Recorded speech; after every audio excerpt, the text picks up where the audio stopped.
Hi, welcome to Utkal education world. आज हम लोग डिस्कशन करेंगे organisational structure and its culture. Organisation क्या होता है, उसका कल्चर क्या होता है, उसका स्ट्रक्चर क्या होता है, उसके बारे में हम लोग डिस्कशन करेंगे।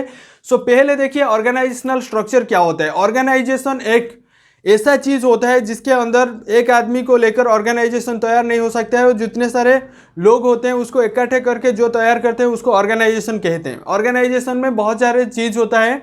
इसके लिए हम लोग पहले देखेंगे स्ट्रक्चर क्या होता है।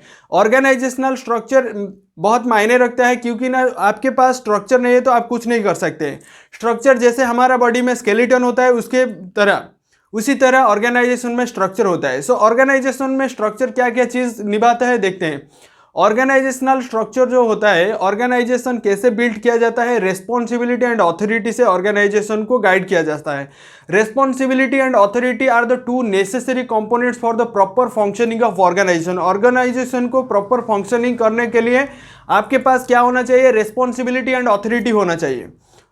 ऑर्गेनाइजेशनल को हम लोग दो पार्ट्स में डिवाइड करते हैं। ऑर्गेनाइजेशनल स्ट्रक्चर को दो पार्ट्स में डिवाइड करते हैं, जो फॉर्मल ऑर्गेनाइजेशन होता है और इनफॉर्मल होता है। फॉर्मल ऑर्गेनाइजेशन इनफॉर्मल ऑर्गेनाइजेशन को टू टाइप्स में डिवाइड करते हैं। पहले देखिए ऑर्गेनाइजेशनल स्ट्रक्चर क्या होता है। Organisational structure is the framework. Organisational structure क्या होता है, एक फ्रेमवर्क होता है। Organizational structure is the framework and relationship of the person operating at the various level of enterprise. Operation of various level of enterprise, इसको हम लोग क्या कहते हैं, ऑर्गेनाइजेशनल स्ट्रक्चर कहते हैं। डाउट क्लियर हो गया ऑर्गेनाइजेशनल स्ट्रक्चर क्या होता है।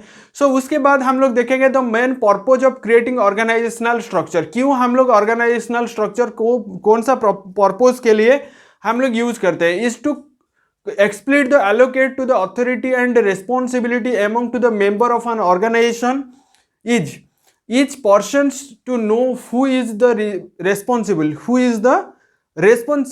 and to whom and for what। उसका मतलब जो होता है, ऑर्गेनाइजेशनल स्ट्रक्चर को तैयार करने के लिए आपके पास कैपेबिलिटी होना चाहिए। ऑर्गेनाइजेशन का रेस्पॉन्सिबिलिटी आप लेंगे तो उसका जो स्ट्रक्चर बन पाएगा। ऑर्गेनाइजेशनल स्ट्रक्चर तैयार करने के लिए बहुत सारा चीज जरूरत होता है। पहले देखते हैं डेफिनेशन क्या होता है। According to the WH Newman का ओपिनियन क्या था, देखिए। Organisational structure deals with overall organisational arrangement in an enterprise. क्या न्यूमैन ने बोला organisational structure deals with overall organisational arrangement in an enterprise. Overall arrangement of an enterprise में जितने सारे हम लोग अरेंजमेंट करते हैं उसको हम लोग क्या कहते हैं, स्ट्रक्चर कहते हैं। देखिए टाइप्स ऑफ ऑर्गेनाइजेशनल स्ट्रक्चर, क्या क्या टाइप्स ऑफ ऑर्गेनाइजेशनल स्ट्रक्चर होता है देखते हैं। दो चीज आपको मालूम है, formal organisational structure, informal organisational structure. देखते हैं पहले फॉर्मल जो स्ट्रक्चर होता है क्या क्या चीज उसके अंदर आता है। फॉर्मल ऑर्गेनाइजेशन स्ट्रक्चर जो होता है हम लोग फॉर्मली मेंटेन करते हैं। फॉर्मली मतलब डिसिप्लिन से मेंटेन करते हैं।